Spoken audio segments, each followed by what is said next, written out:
10ാം class കഴിഞ്ഞിട്ടുള്ള കുട്ടികളോടാണ് എനിക്ക് പറയാനുള്ളത്. കാരണം ഈ 10ാം ക്ലാസ് കഴിഞ്ഞ സമയത്താണ് നമുക്ക് 3 ചോയ്സ് ആണുള്ളത്. ഹ്യൂമാനിറ്റീസ് ഉണ്ട്, കൊമേഴ്സ് ഉണ്ട്, സയൻസ് ഉണ്ട്, അല്ലേ? അപ്പം ഇങ്ങനെ ഒരു 3 ചോയ്സ് നമ്മുടെ ലൈഫിൻ്റെ മുന്നിൽ ഇങ്ങനെ നിൽക്കുന്ന സമയത്ത് ഇതിലേതെങ്കിലും ഒന്ന് നമ്മൾ ചൂസ് ചെയ്യണമല്ലോ.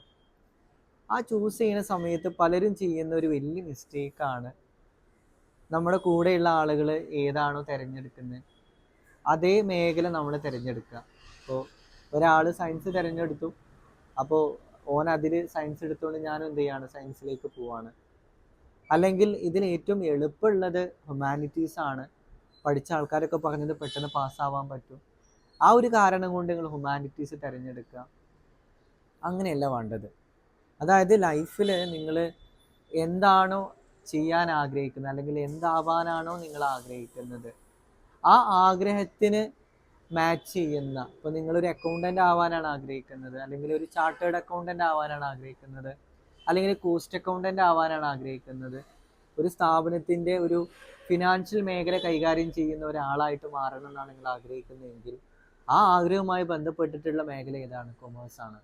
അപ്പോൾ നിങ്ങൾ ഏതാണ് തിരഞ്ഞെടുക്കേണ്ടത്? കൊമേഴ്സാണ് തിരഞ്ഞെടുക്കേണ്ടത്. അപ്പോൾ ആ സമയത്ത് നിങ്ങളുടെ വിഷൻ, നിങ്ങളുടെ ലക്ഷ്യം, ആ ലക്ഷ്യത്തിനനുസരിച്ചിട്ടുള്ള മേഖല നിങ്ങൾ തിരഞ്ഞെടുക്കണം.